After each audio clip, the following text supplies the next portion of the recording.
ప్రవీణ్ పగడాల గురించి చాలా వైరల్ చేస్తున్నారు, బ్యాడ్గా పెడుతున్నాడు, ట్రోలింగ్స్ చేస్తున్నారు. అవంటే చేయకండి మామ. ఎందుకంటే ఆయన ఒక ఫాస్టర్ తెలుసా? అతని లైఫ్ స్టోరీ మీకు తెలుసా? తెలీదు.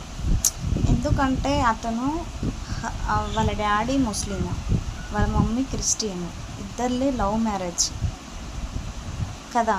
లవ్ మ్యారేజ్ చాలామంది, కొంతమంది ఏమంటే నెగిటివ్గా పెడతారు, కొంతమంది ఏమో పాజిటివ్గా పెడతారు. ఎందుకు అమ్మ ఇవన్నీ పెట్టడము కదా? రెండు మతాలు కలిస్తే పుట్టిన బిడ్డ ప్రవీణ్ పగడాల కదా.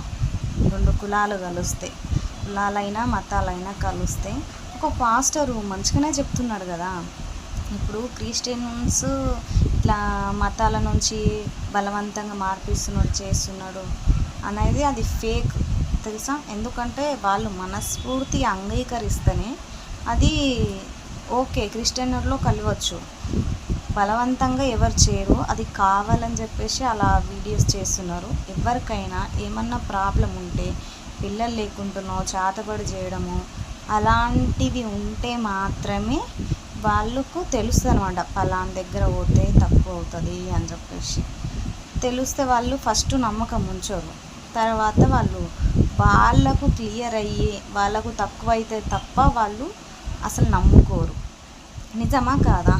చిన్నపిల్లలు ఏమన్నా బలవంతంగా తీసుకెళ్ళి కూర్చోబెట్టి మాయ చేసి ఇచ్చేయడానికి, అందులో వాళ్ళు ఏం చేస్తున్నారు?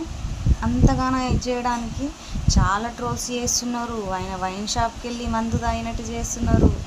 అసలు ఒక్కటి అడుగుతాం మిమ్మల్ని, ఏంటంటే ఇప్పుడు రోడ్డు మీద నుంచి వెళ్తుంటాము, ఎంత డ్రింక్ చేసినా సరే రోడ్డు నుంచి వెళ్తుంటాం, ఒక యాక్సిడెంట్ అవుతుంది. యాక్సిడెంట్ అయితే బైక్ ఒక కాడ పడుతుంది, మనం ఒక కాడ పడతాం. అక్కడ ఏం జరిగింది? ప్రవీణ్ పగడాల దగ్గర ప్రవీణ్ అన్నకి ఏం జరిగిందంటే, బైక్ తన మీద ఉంది, సైలెన్సర్ అతని కాలుకు అంటుకుంది తెలుసా, కాలిపోయింది కాలు. మీకు అస్సలు నిజాలు తెలియదు, మీకు చంపేశారు. అసలు ప్రవీణ్ అన్నని చంపేశారు.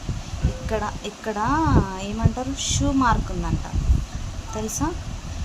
ఓకే, చంపిరు. దేవుడు ఈరోజు ఒక మనిషిని చంపినంత మాత్రాన మనం చంకలు గుద్దుకోవద్దు మనం గెలిచామని. దేవుడు ఖచ్చితంగా ఎవరి దాంట్లో అయినా సరే, హిందూ కానీ ముస్లిం కానీ క్రిస్టియన్ కానీ ఎవరికైనా సరే ఒక మనిషిని చంపితే, శిక్షిస్తే ఖచ్చితంగా దేవుడు శిక్ష వేస్తాడు. ఓకే, ఎక్కడి వరకు వెళ్తుందో నా వీడియో కామెంట్ చేయండి, సబ్స్క్రైబ్ చేసుకోండి, బెల్ కూడా కొట్టండి.